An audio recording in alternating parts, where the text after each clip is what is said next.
어느 95세의 어른의 수기.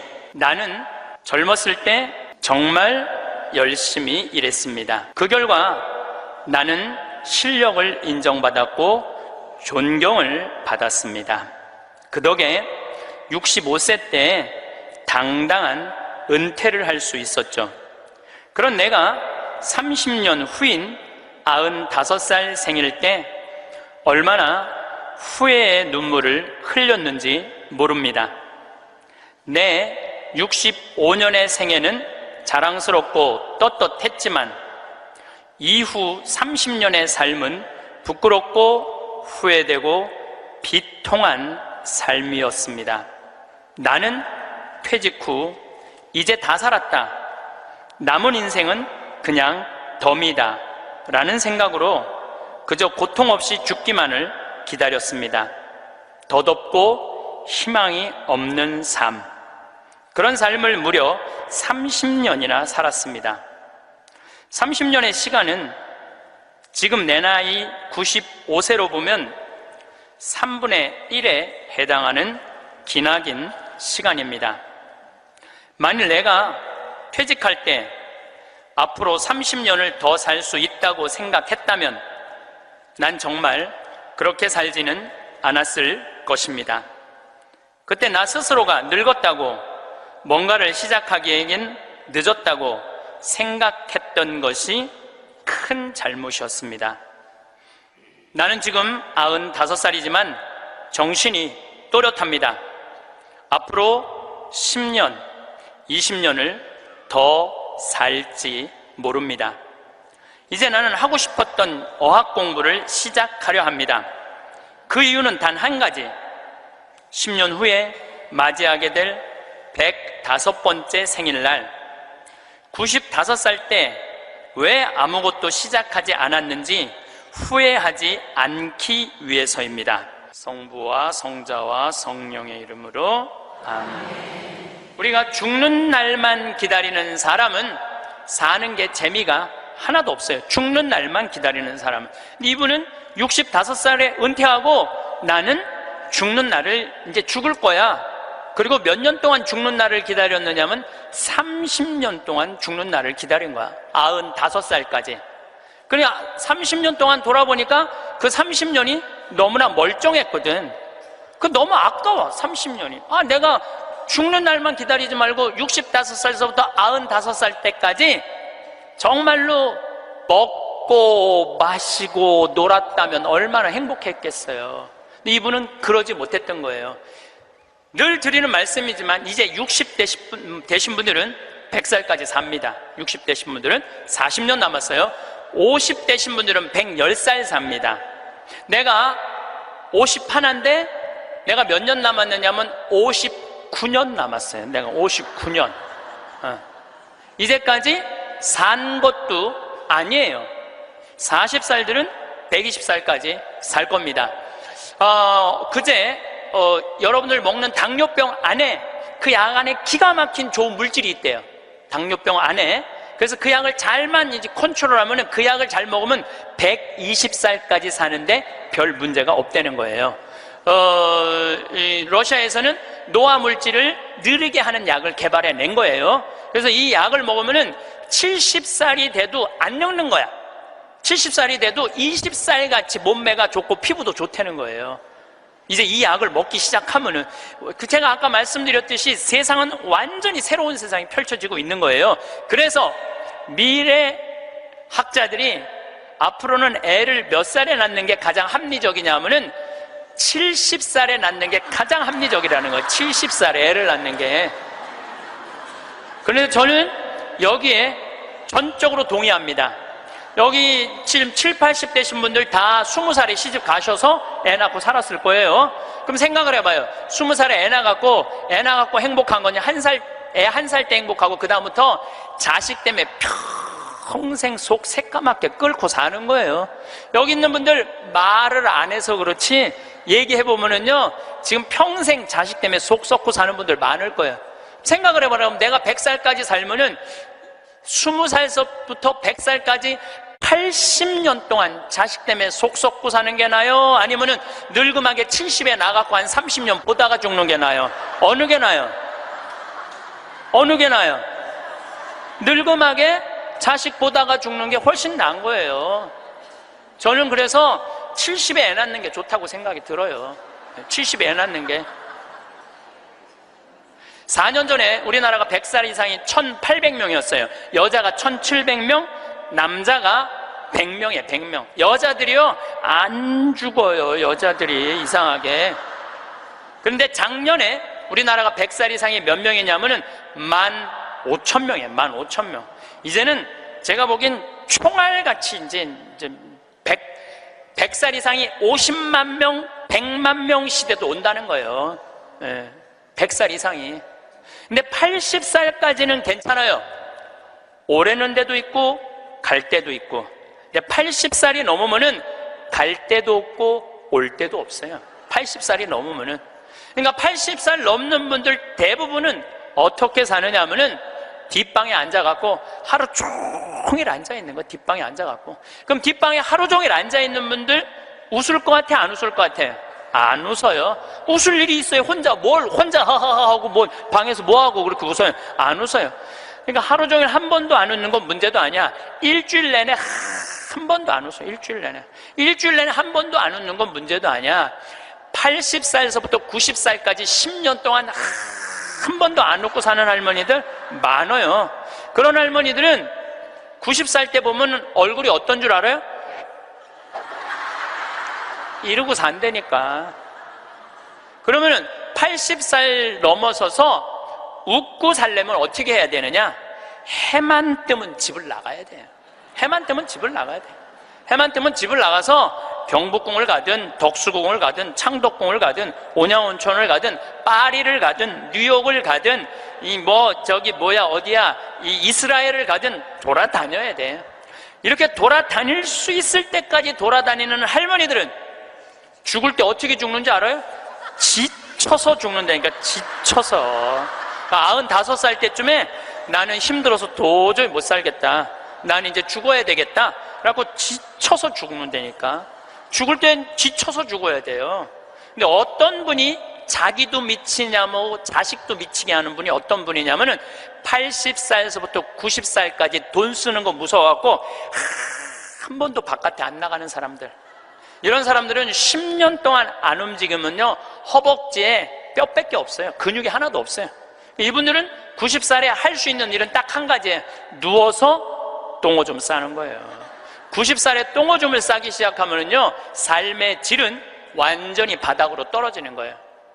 싸는 본인도 힘들고 치는 자식들도 힘든 거예요. 생각을 해봐요. 여러분들 90살이 싸는 똥이랑 1살이 싸는 똥이 같아? 이건 달라요. 1살이 싸는 똥은 향이라도 나지. 향이라도 나요. 90살이 싸는 똥은 서로 못 견디는 거예요. 여러분들이 자식한테 줄 수 있는 최고의 선물은 뭔 줄 아세요? 내 발로 마지막까지 화장실 가 주는 게 자식한테 줄 수 있는 마지막 선물이에요. 그러려면 어떻게 해야 돼? 나가야 돼. 무조건 돌아다녀야 돼요. 무슨 돈으로? 집 잡혀서 돌아다녀요. 집 잡혀서 돌아다니세요. 자식한테 물려줄 생각하지 말고. 여러분들이 만약에 70살에 다 살았다고 생각하고 자식들한테 재산을 물려주는 순간 여러분들은 자식 잃어버리고 재산 잃어버리고 인생 잃어버리는 거예요. 여러분들 70살에 자식들한테 재산 주면은 자식이 계속 찾아오고 용돈 주고 찾아와요? 안 찾아와요? 용돈도 안 주고요 찾아오지도 않아요. 그래서 이번 10월 2일 날 노인의 날 무슨 법이 발효가 됐느냐면 불효자 방지법이 발의가 됐어요. 불효자 방지법. 불효자 방지법이 뭐냐면은 내가 재산 주고 다 줬는데 집도 줬는데 자식이 용돈도 안 주고 찾아오지도 않으면은 내가 준 재산, 내가 준 집을 다시 찾아올 수 있는 법 아니에요. 그냥 다시 찾아올 수 있는 건, 넌 용돈도 안 주고 나 책임도 안 지니까 원래 내 자산이니까 내 다시 갖고 올게. 그런데 70살이 넘어서 법원에 다시 준 재산 찾아오겠다고 법원에 소송 걸 수 있는 할머니들이 몇 명이나 될 것 같아요? 그냥 참고 사는 거예요. 참고, 속은 새카맣게 참고 사는 거야. 그러니까 가만히 보니까 만만한 게 나야, 나. 예, 왜냐하면은 저 신부님한테 찾아가면 저 신부님은 나를 받아줄 것 같은 생각이 드는 거지.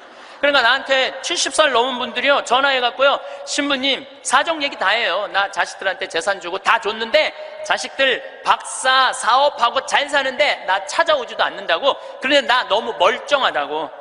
나 아직도 건강하다고. 나 평창해갖고 설거지도 할 수 있고, 빨래도 할 수 있고, 다 할 수 있다는 거예요. 청소도 할 수 있고. 그래서 나 신부님하고 같이 살고 싶다는 그런 분들 많아. 요즘 나하고 살자는 여자가 너무 많아.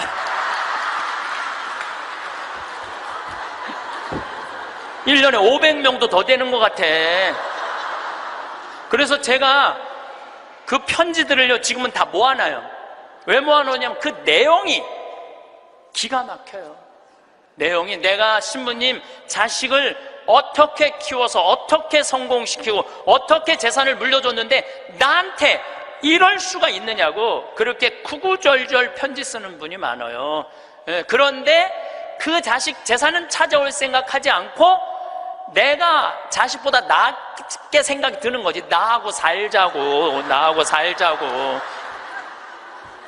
내가 직접 받은 전화인데 85살 된 할머니예요. 85살 됐는데 70에 아들이 그러더래요. 어머니, 나 이제 어머니 어차피 모셔야 되고 어머니도 이제 나하고 같이 살아야 되지 않느냐?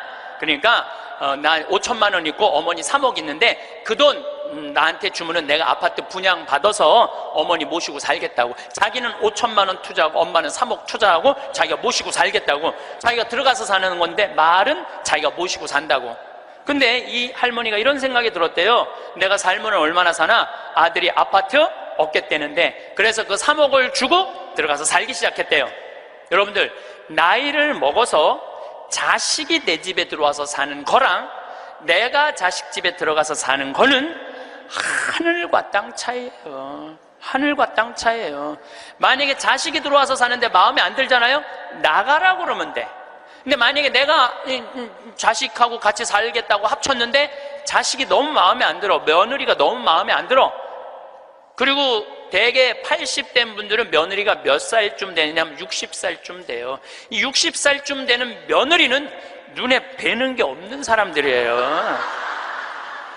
그럼 누가 나가야 돼? 80살짜리가 들고 나가야 돼요. 80살짜리가 나가야 돼요. 이게 현실이에요, 현실. 제가 며칠 전에도 들은 얘기예요. 6억을 들고 할머니가 아들 집으로 들어갔대요.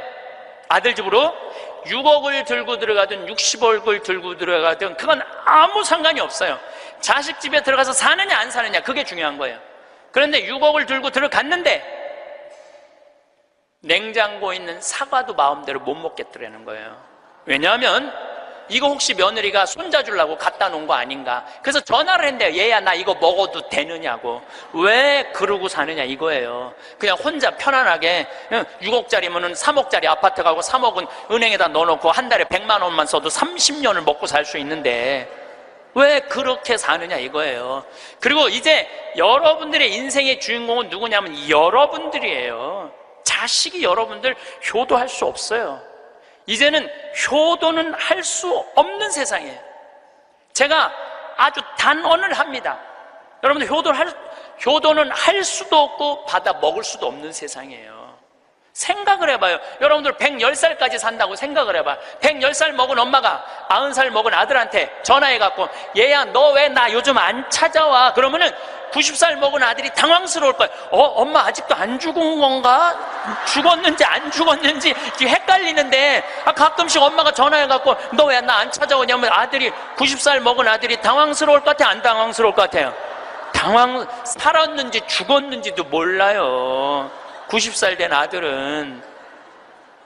막말로 여기 계신 분들 지금 8, 90된 어머니 하루에 몇 번 생각해요?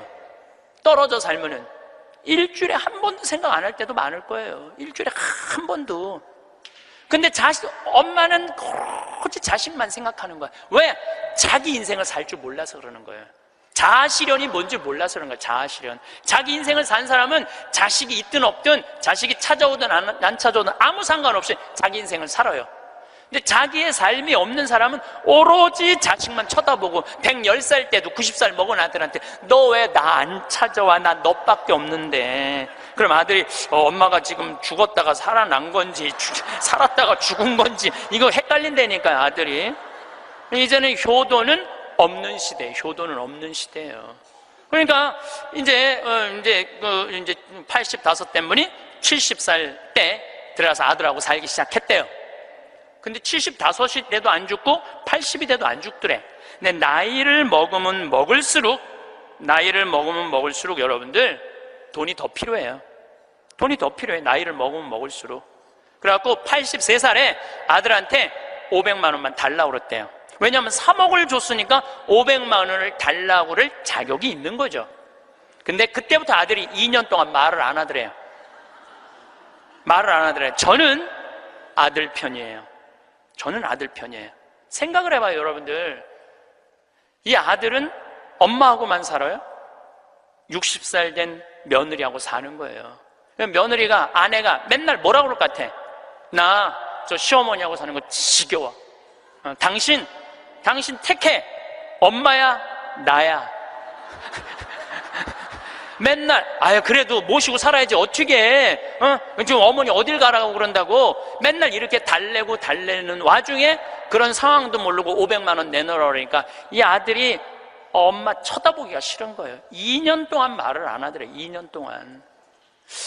여러분들 한 집에 사는데 아들이 2년 동안 나 사람 취급 안 하고 말 안 하면 그 집에서 살고 싶겠어요? 살고 싶지 않죠. 그러니까 나이를 먹으면 또 어떤 문제가 있냐면 안 보이죠? 안 들리죠? 기억력 까무락까무락 그러죠? 여기 아프죠? 저기 아프죠? 그러면 그 입에서 나 행복하다, 나 기쁘다 이런 말 나올 것 같아요. 아이고 지겨워, 아이고 사는 거 힘들어 죽겠어, 차라리 죽는 게 나, 맨날 이 말 할 것 같아요. 좋은 소리도 여러 번 들으면 짜증나는데 지겹다, 죽겠다, 섭섭하다는 소리 10년 이상 들으면요 정말로 죽고 싶을 만큼 힘든 거예요. 그러니까 2년 동안 말 안 하는 거야. 이 할머니도 그 집에서 사는 게 너무 자존심이 상하는 거야. 그러니까 나한테 전화해갖고 신부님 생태마을 방 하나 달래는 거야. 와서 살겠다는 거야. 나 아직도 건강하다 이거예요. 85살이 그것도 알몸으로 와서 나하고 산다는 거야. 알몸으로. 아니 내가 20살이 나하고 와서 산다고 그래도 살까 말까 고민을 지금 해야 될 판국인데 85이 아들한테 3억 다 주고 나한테 와서 알몸으로 살겠다고. 할머니 우리 생태마을은 피정집입니다. 그래서 할머니 드릴 방이 없습니다. 아니 내가 그 방 많은 거 아는데 왜 방이 그 많은 방이 비느냐 이거예요. 내놓으라는 거예요. 아니, 할머니 죄송하다고 우리는 피정집이라 내년 지금 10월 달까지 지금 실질적으로 거의 예약이 끝났어요. 할머니 드릴 방이 없어. 죄송해요. 그러니까 아니 방송 보면 우리 노인들 마음을 가장 잘 아는 분이 신부님인데 막상 통화해보니까 보는 거하고 다르다 이거예요. 방송 보는 거하고. 그래서 이 할머니가 마지막 전화기를 내려놓으면서 나한테 한 방을 먹이더라고. 뭐라고 그러냐면은 전화 막상 해보니까 신부님이나 내 아들이나 다를 바 하나도 없다고, 똑같다고 전화 끊는 거예요. 그러니까 이 할머니는 정말로 어디다 마음 둘 데가 단 한 군데도 없죠. 만약에 이 할머니가 3억을 그대로 가지고 있었다면 그 서름 안 받았을 거예요. 그 서름 안 받고 그냥 자기 인생 사는 거예요. 아들은 아들 인생 사는 거고. 그럼 서로 섭섭할 것도 없어. 원수 될 것도 없어요. 근데 뭐가 원수가 되는 줄 알아요? 줄 거 다 주고 원수가 된다니까. 줄 거 다 주고 해줄 도리 다 해고도 원수가 된다니까. 그러니까 자식한테 돈을 주는 게 아니에요. 주지 마세요. 이제 뭐하러 주세요 자신을. 울산에서 한 할아버지가 전화를 했어요. 경찰서에. 작년에 신문에서 제가 읽은 내용이에요.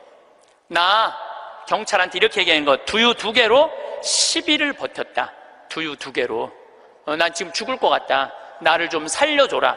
그래서 경찰이 가서 문을 따보니까 할아버지가 뼈밖에 안 남은 거야. 10일 동안 두유 2개로 먹었으니 뭐가 물 10일 먹은 거하고 똑같잖아요. 그래갖고 이 할아버지 뭐 누구 돌볼 사람 없나 했더니 할머니가 1년 전에 돌아가신 거야. 여기 우리 할아버지들 많이 와서 앉아 계신데 여러분들 오늘 강의 다 까먹어도 좋아. 정말로 다 까먹어. 이것만 안 까먹으면 돼요. 여러분들은 무슨 일이 있어도 할머니보다 하루 먼저 죽어야 돼. 무슨 일이 있어도 누구보다 먼저 죽어? 할머니 죽으려고 그러면 너 죽지 마. 나 죽기 전에 죽지 마. 네. 그리고 먼저 죽어야 돼요. 그러니까 여기 효자 열보다요 악처 하나가 낫다니까요. 효자가 하루 종일 같이 있어줘요? 같이 잠자줘요? 못하는 거예요. 악처가 같이 밥 먹어주고 같이 있는 거예요. 그러니까 여기 오늘 할아버지들은 제발 할머니들 가슴 아픈 일 하지 마세요. 그냥 마누라가 시키는 대로 하고 사세요. 머리 깎으라 그러면 가서 머리 깎고, 목욕하라면 목욕하고, 내복 추우니까 내복 입으라면 내복 입고, 내복 벗으라면 벗고, 시키는 대로 하고 사세요. 시키는 대로. 근데 이 할머니가 1년 전에 돌아가신 거예요. 어떤 금술 좋은 할머니하고 할아버지하고 한 집에 살았어요. 근데 그날 오후 따라 할머니하고 할아버지하고 목욕을 깨끗하게 했어, 둘이서. 그리고 저녁을 맛있게 차려 먹었어. 그리고 저녁에 침대에 누웠는데 할머니가 옛날 생각이 나는 거야. 할아버지를 툭툭 치면서 여보 영감, 이렇게 깨끗이 씻고 맛있게 먹고 이렇게 침대에 누우니까 우리 신혼 생각난다. 당신 생각나? 신혼 때 당신 이렇게 냉랭하지 않았어. 당신 신혼 때 잘 때 내 손 꼭 잡아주던 거 생각나 안 나? 딱 그런 거예요. 할아버지 가만히 생각해보니까 손을 잡아줘야 될 것 같은 거야. 그래서 할머니 손을 싹 잡았어요. 그랬더니 할머니가 여보 영감, 당신이 내 손 잡아주니까 너무 행복하다. 근데 당신 생각나?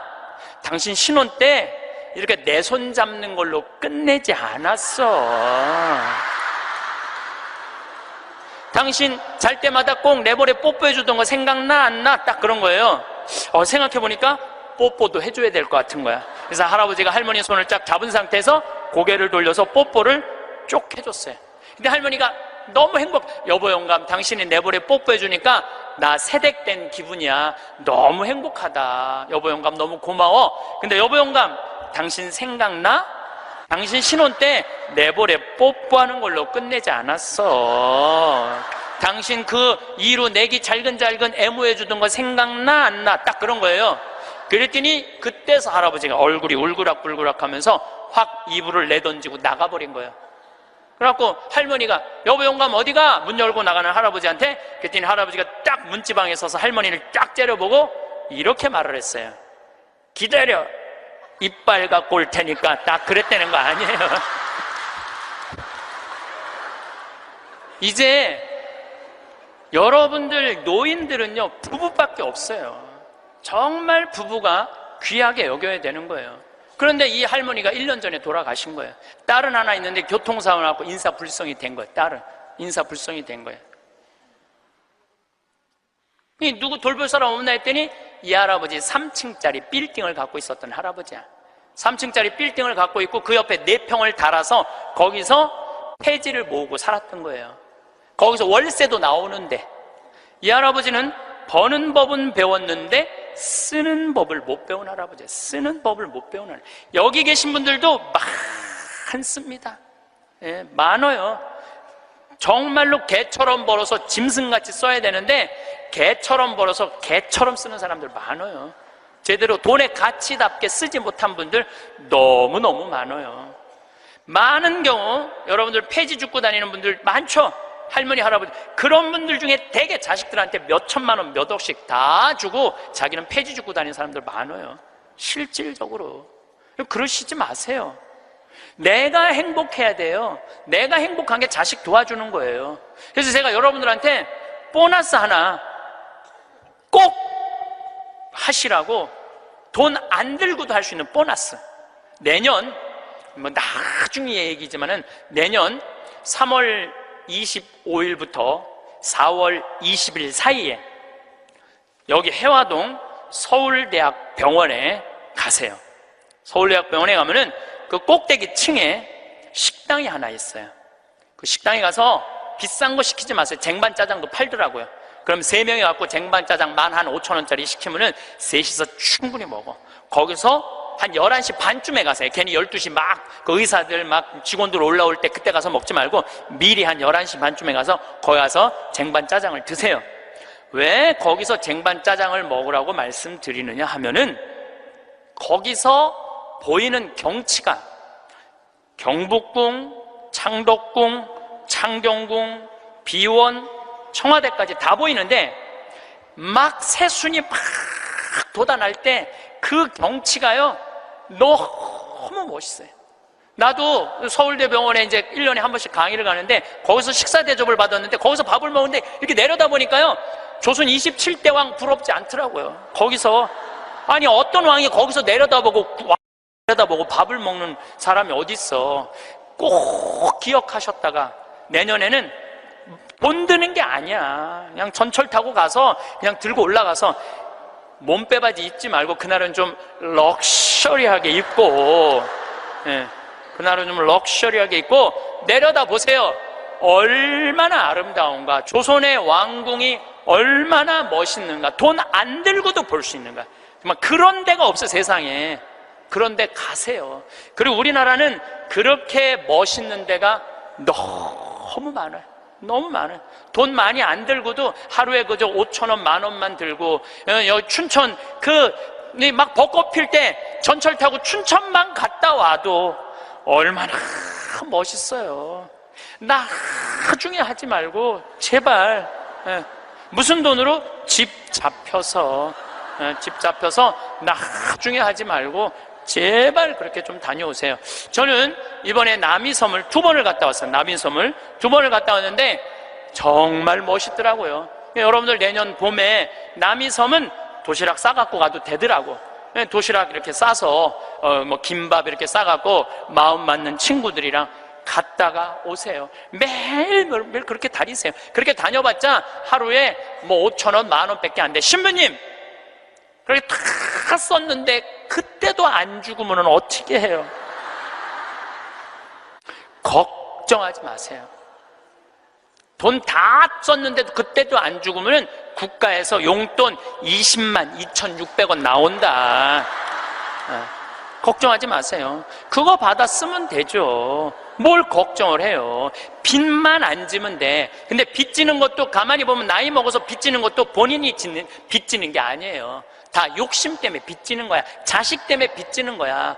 얼마 전에도 할머니 할아버지들이 뭐 어디 해갖고 뭐 1,700억인가 다 사기로 날린 사람들, 사기만 안 당하면 돼요. 사기 당하는 이유도 여러분들이 다 욕심 때문에 당하는 거예요. 늙어서 무슨 투자를 해. 그냥 쓰다가 또 돈 떨어지면 국가에서 하면 나오면 되지. 인터넷에 이런 모임도 있대요. 쓰죽해도 있대. 쓰죽해. 쓰다가 죽자. 이런 무슨 투자를 해. 괜히 쓸데없이 조이팔한테 투자해갖고 돈 날리고 그러지 마시고 그냥 맛있는 거 먹고 경치 좋은 데 다니고 그렇게 쓰세요. 제가 10년 전에 53,000원 나올 때 여러분들한테 이렇게 얘기했어요. 앞으로 20만 원 받는 시대가 올 겁니다. 이제 20만 원 나왔죠? 제가 또 말씀드릴게요. 앞으로 10년 후에 여러분들 60만 원에서 70만 원 나와요. 왜? 우리나라하고 경제가 비슷한 나라들은 다 지금 노인연금이 60에서 70만 원 정도 다 나와요. 우리나라하고 경제가 비슷한 나라들은. 우리나라만 안 하고 있는 거예요. 우리나라만 노인들한테도 안 하고 경찰한테도 안 하고 뭐 청소하는 사람들 아주 돈 안 주는 거지. 이거 다 올라와야 돼. 그리고 지금 기업에 있는 돈들 다 세금으로 뺏어갖고 그 돈 힘든 사람들한테 다 나눠줘야지 선진국으로 가요. 선진국으로 가는 길은 그 길밖에 없어요.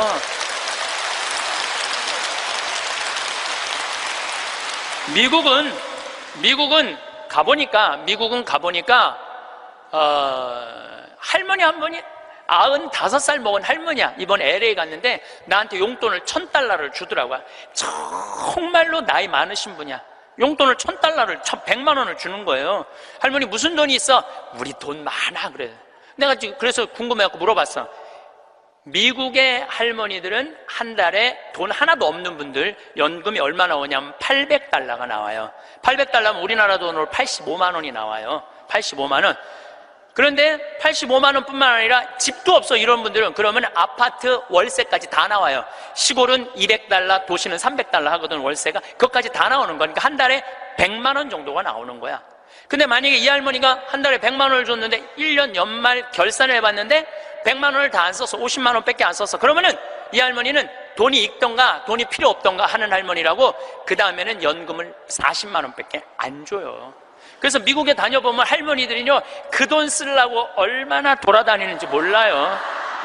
그러니까 쓰죽해가 생기는 거야. 쓰다 죽자. 그냥 나한테 용돈도 $1,000씩 주는 거지. 내가 그 할머니한테 5년 전에도 나한테 만나서 그랬대요. 그래서 할머니 손을 잡고 할머니 내가 한 5년 후에 여기 또 올 것 같은데 그때 또 봐요. 그랬더니 그때는 좀 생각을 해봐야 될 것 같아 그러시더라고요. 100살 때는 생각을 해봐야 되겠다 이거죠. 3만 달러가 통장에 넘었으면요 연금을 안 줘요. 미국도. 그러니까 자기 통장에 3천만 원 밑으로 자꾸 만드는 거예요. 쓰라는 거예요. 근데 우리나라도 그렇게 갑니다. 분명히 그렇게 가요. 그리고 우리나라가 부정적인 요소도 많지만은 제 판단에는 앞으로 전 세계에서 가장 발전한 나라 중에 하나예요. 우리나라가. 그러니까 걱정하지 마세요. 예수님이 걱정하지 말라고 해도 뭘 이렇게 쓸데없는 걱정을 많이 하고 그래.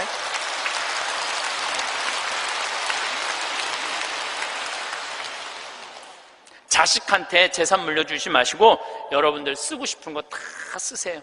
여행 다니고 싶은 거 여행 다니고 먹고 싶은 거 있으면 먹고 없으면은 안 쓰면 되지. 없으면 안 쓰면 돼요. 근데 있는데도 못 쓰는 사람들한테 하는 얘기예요. 있는데도 못 쓰는 못 쓰는 분들한테 하는 얘기예요. 이제는 부모 자식 사이에 효도는 없어요. 아까도 말씀드렸지만 사랑밖에 없어요. 사랑만 남는 거예요. 부모 자식이 어렸을 때 얼마나 사랑했느냐 사랑하지 않느냐에 따라서 늙어서 자식이 찾아오느냐 찾아오지 않느냐가 결정되는 거예요. 나는 우리 어머니 아버지를 참 잘 만났어요. 참 좋은 어머니 좋은 아버지. 그 중에 어머니보다는 아버지를 잘 만난 것 같아요. 아버지를 뭐 어머니도 좋지만 아버지는 그거보다 훨씬 좋아요. 훨씬. 난 어렸을 때 아버지하고 매일 미꾸라지 잡으러 다니고 메뚜기 잡으러 다니고 도토리 밤 주스러 다녔던 기억이 참 많아요. 그리고 시험만 우리는 시험 못 봤다고 혼났던 적이 한 번도 없어. 그런데 어쨌든 시험만 끝나면 아버지가 짜장면을 사서 초등학교 때 우리는 항상 나는 한 달에 한 번은 아버지하고 짜장면을 먹으러 갔어요. 내가 2년 전에 우리 형이 둘이거든요. 형들한테 이제 무슨 같이 놀면서 나 어렸을 때 아버지가 시험 끝나면 꼭 짜장면을 사줬어. 나 막내라 그렇게 사줬는 것 같아. 그랬더니 형들이 그러는 거예요. 너도 먹었냐? 우리도 시험 끝나면 꼭 먹었는데? 그러더라고요. 생각해보니까 열받더라고요. 나는 한 달에 한 번 먹고 아버지는 한 달에 3번씩이나 먹었던 거 생각을 해보니까. 그러니까 어렸을 때 미꾸라지도 어떻게 잡았느냐면은 논에 보면 웅덩이 있죠? 옆에 거기 물 다 퍼내. 아버지하고 바가지로 다 퍼내면 그 진흙 안에 미꾸라지 많어. 그럼 그거 탁 잡아다 그 잡는 그 느낌이 얼마나 좋은지 몰라요. 미꾸라지가 진흙을 딱 잡으면은 미꾸라지가 꾸물쭉꾸물쭉하고 막 생기는 거 있잖아요. 우렁도 있고 참 행복한 시절 보냈어요. 그러니까 이제 아버지를 생각하면은 참 마음이 따뜻해요. 아버지를 생각하면. 근데 중학교 3학년 때 내가 옥상에서 밤에 담배를 피고 있는데 어험 소리가 들리더라고. 어험 소리가. 고개를 돌려보니까 아버지 뒷모습이야. 아버지가 내 담배 피는 걸 보고 내려가신 거예요. 너무 미안하더라고요. 왜냐하면 나는 손찌검 한번 하신 적 없는 아버지인데 그 좋은 아버지한테 담배 피는 모습을 중학교 3학년 아들이 보였으니 얼마나 미안해요. 아버지 쳐다보기가 정말로 얼굴을 두를 수가 없었어요. 근데 아버지가 하루가 지나도 말이 없고 이틀이 지나도 말이 없는 거야. 일주일이 지났는데도 말이 없으신 거예요. 그래서 난 이렇게 생각했어요. 깜깜해서 못 보셨나 보다. 이렇게 생각을 했어요. 근데 2주일이 됐는데 2주일째 누나가 나를 부르는 거예요. 막내야. 항상 저를 막내라고 부르거든요. 우리 집에서는. 막내야, 얘기 좀 하자. 그래 얘기해. 그랬더니 너 담배 피니? 그러더라고요. 나 담배 펴. 왜냐면 그때 제가 중학교 2학년 3학년 고등학교 1학년 거의 3년을 학교를 거의 안 다녔거든요. 뭐 여러 가지 뭐 몸이 안 좋아갖고 뭐 학교 안 다니니까 할 일이 뭐가 있어? 맨날 그냥 담배나 피고 앉아 있는 거죠. 학교 다니면 담배 필 시간 없지만 학교 안 다니니까 담배 필 시간이 얼마나 많아요. 맨날 담배나 피고 있는데 너 담배 피니? 그래서 나 담배 펴. 그랬더니 아버지가 나한테 얘기하더라. 너 건강도 안 좋은데 담배 끊었으면 좋겠다고. 그러니까 우리 아버지는 아들한테 이 얘기를 하고 싶은데 직접적으로 말하면은 서로 간에 충격이 있을 것 같은 생각을 하신 거예요. 그러니까 나하고 제일 친한 누나한테 얘기를 한 거죠. 그래서 아주 정중한 나한테 부탁을 해 오신 거죠. 그때 내가 받은 아버지에 대한 감동은요, 이거는 지금도 나는 아버지가 세상에서 제일 커요. 아버지가 세상에서 제일 큰 분이에요. 내 인생에 있어서. 그러니까 지금도 한 달에 한 번 아버지를 안 보면은 내가 못 견뎌요. 보고 싶어. 막 보고 싶어요. 그래서 나는 요즘은 뭐 11월, 12월 내 시간이 하나도 없어요. 아버지 만나러 갈 시간이 없어. 그래도 내일은 내가 수원에 강의가 있거든요. 우리 집이 수원이니까 내가 아침에 나오면서 전화했어요. 아버지 같이 밥 먹자고. 그러니까 아버지하고 밥을 먹고 아버지를 쳐다보고 있으면 내가 행복해. 우리 아버지는 나이가 85살이에요. 나는 해가 가면 갈수록 아버지가 더 좋아요. 해가 가면 갈수록. 나 시간 남은 수원 가서 여자 안 만나요. 아버지 만나지. 근데 아버지가 지난 10월 달에 우리 생태마을에 오셔서 산에 가셔서 산삼을 2뿌리를 캐갖고 오셨어요. 아들 준다고, 나 준다고 2뿌리를 캐갖고 오셨어요. 그런데 그런 거조차도 나는 오랫동안 기억에 남을 거예요. 우리 아버지는 지금 산에 가갖고 바위 틈에 꽃을 산삼 잎을 보셔갖고 그걸 캐갖고 이 손마디보다 약간 두꺼운 걸 2개를 캐갖고 오셨는데, 지금도 나는 아버지가 90살이 되든 95살이 되든 100살이 되든 아버지를 보고 싶은 마음은 변함이 없을 거라고 생각을 해요. 아버지를 보고 싶은 마음은. 왜냐하면 너무너무 사랑하니까. 앞으로는 여러분들 앞으로 펼쳐질 세상에 여러분들 자식한테 효도해라, 나 찾아와라 이런다고 자식이 찾아올 것 같아. 지금 부모 안 찾아가는 자식이 650만 명 중에 125만 명이 부모 안 찾아가요. 추억이 있어야지.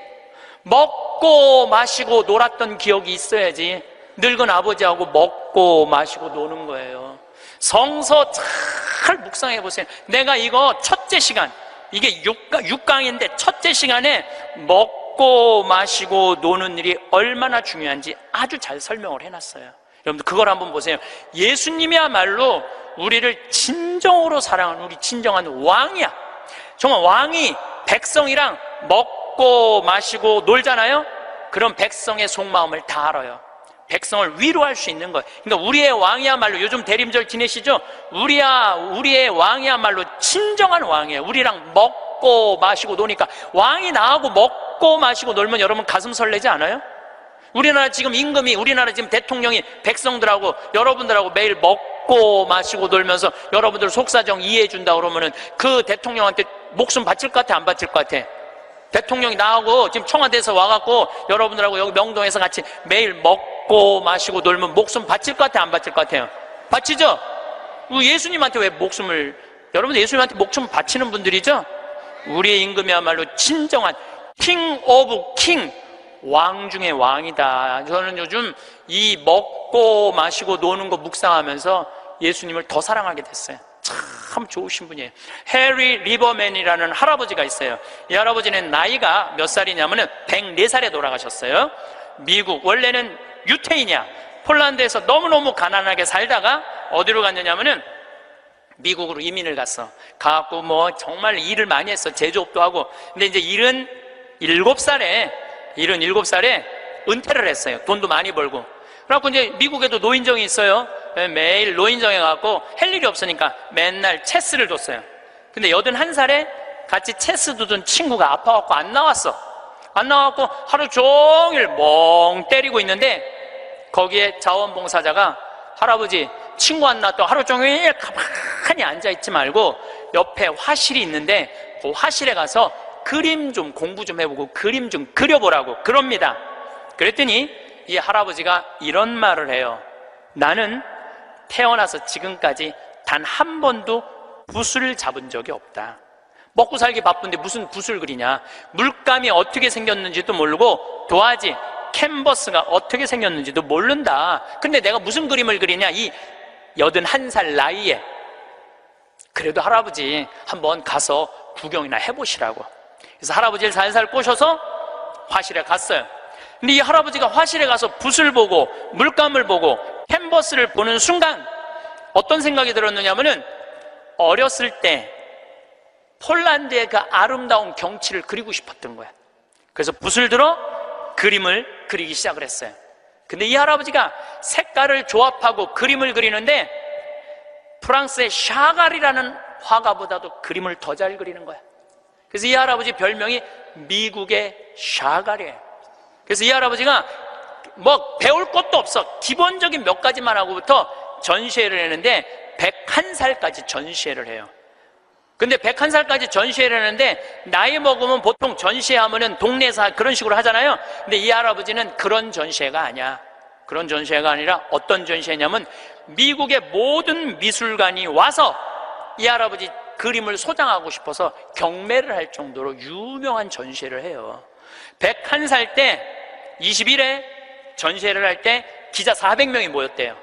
기자들이 물어봤대요. 할아버지한테, 할아버지 어떻게 이렇게 20일에 걸쳐서 이 세계적인 그림을 그릴 수 있느냐고. 할아버지 대단하다고.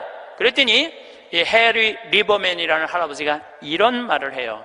나는 내 그림이 유명한지 안 유명한지 난 잘 모르겠다. 근데 나는 81살부터 101살까지 내 인생은 가장 찬란하고 가장 행복했다. 내가 이렇게 그림을 그리면서 내 101살까지 살 수 있었던 것은 내 인생의 최대의 축복이다. 그리고 이 할아버지는 104살에 세상을 떠나세요.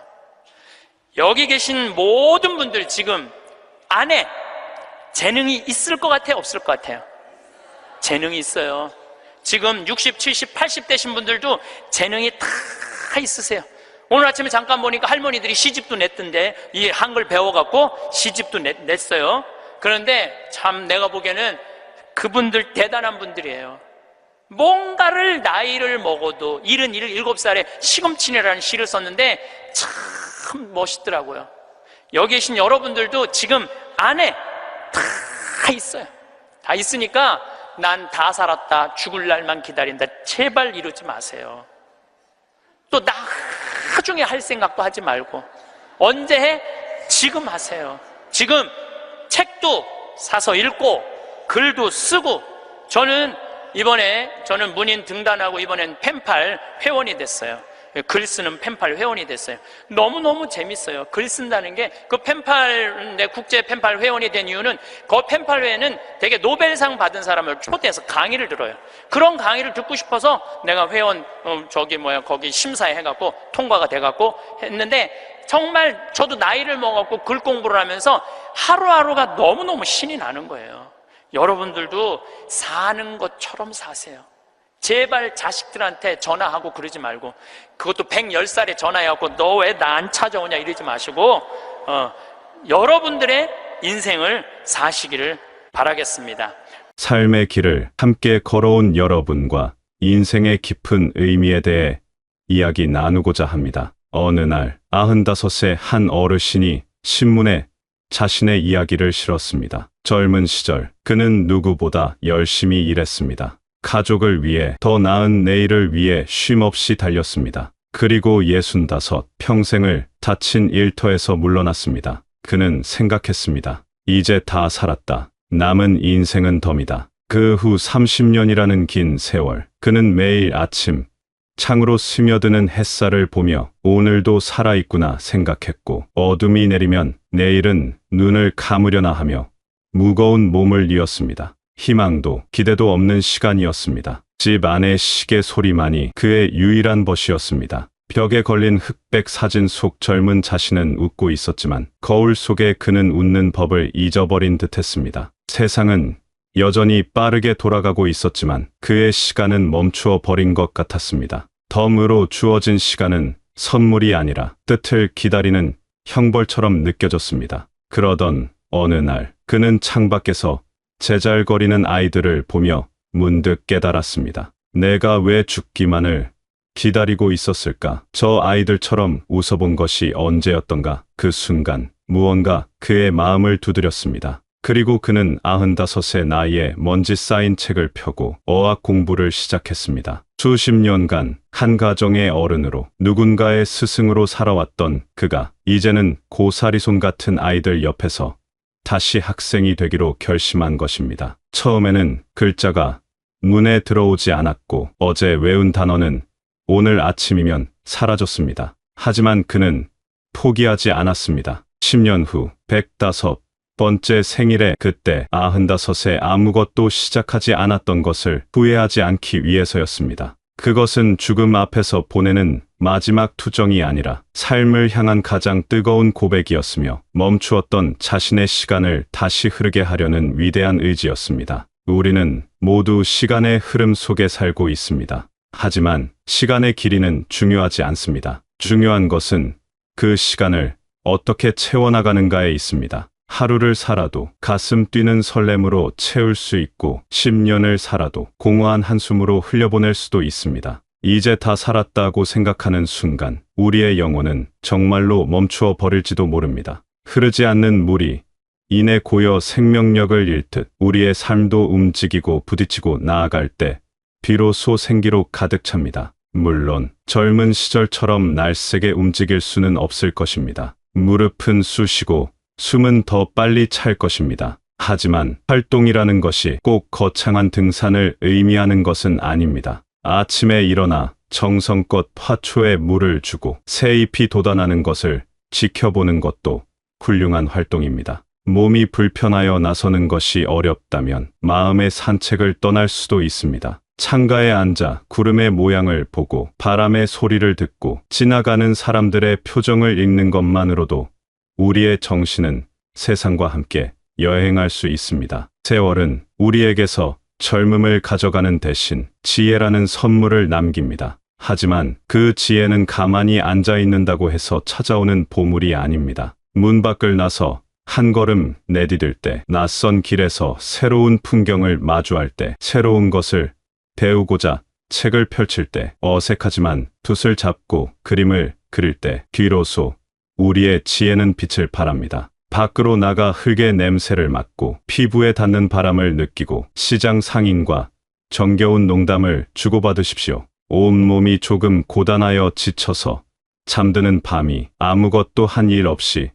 무기력하게 눈을 뜨는 아침보다 훨씬 더 값진 것입니다. 매일 걷는 산책길이라도 좋습니다. 어제 보지 못했던 작은 들꽃 한 송이를 발견하는 기쁨, 계절의 미묘한 변화를 피부로 느끼는 감각이야말로 살아있다는 생생한 증거입니다. 우리는 평생 누군가를 위해 살아왔습니다. 자식을 위해, 가정을 위해 나의 모든 것을 내어주는 삶을 당연하게 여겼습니다. 그것은 참으로 숭고한 사랑이었습니다. 하지만 이제 우리는 우리 자신을 사랑하는 법을 배워야 합니다. 자식에게 모든 것을 남김없이 물려주고 텅 빈 손으로 남는 것은 미덕이 아닙니다. 그것은 우리 자신과 자식 모두에게 보이지 않는 마음의 짐이 될 뿐입니다. 자식은 부모의 재산이 아닌 부모의 행복한 삶을 보고 배우며 자신의 길을 찾아갑니다. 진정한 베풀문 나를 비워서 주는 것이 아니라 나의 행복이 가득 차서 저절로 흘러넘치는 것입니다. 내가 행복해야 내 주변의 사람들에게도 진정한 사랑을 나눌 수 있습니다. 내가 번 돈으로 나를 위해 쓰는 것을 아까워하지 마십시오. 따뜻한 밥 한 끼, 향기로운 차 한 잔의 여유를 온전히 누리십시오. 돈이 많이 들지 않아도 우리는 얼마든지 행복해질 수 있습니다. 가까운 공원으로 소풍을 가고 친구와 함께 벚꽃길을 걸으며 젊은 날의 웃음을 나누는 것, 그것이 바로 살아있는 행복입니다. 내 주머니의 돈으로 손주에게 작은 과자 하나 사줄 수 있는 자유, 오랜 친구의 밥값을 말없이 계산해 줄 수 있는 여유, 그것이 바로 우리의 남은 인생을 더욱 단단하고 품위 있게 만들어줍니다. 자녀에게 손을 벌리는 부모가 아니라 자녀를 불러내어 따뜻한 밥 한 끼 사주며 나는 이렇게 즐겁게 잘 살고 있다 고 보여주는 것이 더 큰 사랑이며 그 어떤 유산보다 값진 가르침이 됩니다. 그리고 무엇보다 소중한 것은 바로 곁에 있는 사람입니다. 수십 년의 비바람을 함께 맞으며 한 그루의 나무처럼 서 있는 배우자는 세상 그 무엇과도 바꿀 수 없는 가장 귀한 보물입니다. 젊은 날의 뜨거움은 무뎌졌을지라도 이제는 말없이 눈빛만 보아도 서로의 마음을 읽어내는 깊은 강물 같은 정이 흘러갑니다. 함께 아침을 맞고 함께 저녁을 먹고 나란히 앉아 말없이 같은 풍경을 바라보는 것만으로도 위안이 되는 사이입니다. 서로의 주름과 흰머리는 살아온 세월의 훈장이며 함께 나눈 수많은 기억의 증표입니다. 살아오면서 쌓인 작은 서운함이 있다면 이제는 훌을 털어버리십시오. 완벽해서가 아니라 불완전함에도 불구하고 곁을 지켜주었기에 더 고마운 사람입니다. 서로의 약해진 몸을 부축해주고 희미해진 기억을 서로 채워주는 과정 속에서 우리의 사랑은 더욱 깊어집니다. 고맙다, 수고했다, 따뜻한 말 한마디를 건네는 것을 미루지 마십시오. 우리 안에는 아직 발견되지 않은 수많은 가능성이 잠자고 있습니다. 80의 나이에 처음 붓을 잡아 세계적인 화가가 된 사람도 있습니다. 우리라고 못할 것이 무엇이겠습니까? 중요한 것은 시작하는 용기입니다. 이 나이에 뭘이라는 생각의 벽을 허물고 오늘 당장 아주 작은 것이라도 하고 싶었던 일에 도전해 보십시오. 그것이 화초를 가꾸는 일이든 나의 삶을 글로 적어보는 일이든 서툰 솜씨로 무언가를 만들어보는 일이든 상관없습니다. 잘하고 못하고는 중요하지 않습니다. 그 과정 속에서 우리는 잊고 있던 나를 만나게 되고 시간 가는 줄 모르는 즐거움을 맛보게 될 것입니다. 우리가 살아온 긴 세월의 경험은 그 자체로 하나의 커다란 자산입니다. 그 지혜를 나누는 것 또한 큰 기쁨입니다. 젊은이들에게 정답을 가르쳐 주는 것이 아니라 그들의 이야기를 들어주고 나의 경험을 조용히 들려주는 것만으로도 우리는 세상에 꼭 필요한 어른이 될 수 있습니다. 우리의 삶 자체가 한 권의 살아있는 역사책입니다. 자식에게 효도를 바라기보다 사랑을 주십시오. 우리가 어릴 적 부모님께 받았던 따뜻한 사랑의 기억이 평생을 가듯 우리가 자식에게 준 사랑의 기억 또한 그들의 삶에 영원히 남을 것입니다. 찾아오라 손짓하며 기다리는 부모보다 자신의 삶을 행복하고 풍요롭게 가꾸는 부모의 뒷모습이 자식에게는 더 큰 가르침과 평안을 줍니다. 우리의 삶은 끝을 기다리는 여정이 아닙니다. 매일매일 새로운 길을 만들어 나가는 창조의 과정입니다. 이 인생이라는 책의 마지막 장은 아직 쓰이지 않았습니다. 95세 어르신이 다시 펜을 들어 자신의 책에 새로운 문장을 써 내려갔듯이 우리에게도 여전히 쓸 이야기가 많이 남아 있습니다. 오늘 우리에게 주어진 이 소중한 하루를 최고의 선물로 만드십시오. 배우고, 움직이고, 사랑하고, 도전하며 온전히 나 자신으로 살아가는 기쁨을 누리시기를 진심으로 바랍니다. 그렇게 하루하루가 쌓여 우리의 삶은 마지막 순간까지 아름다운 이야기로 가득한 잘 익은 가을 열매처럼 풍성해질 것입니다.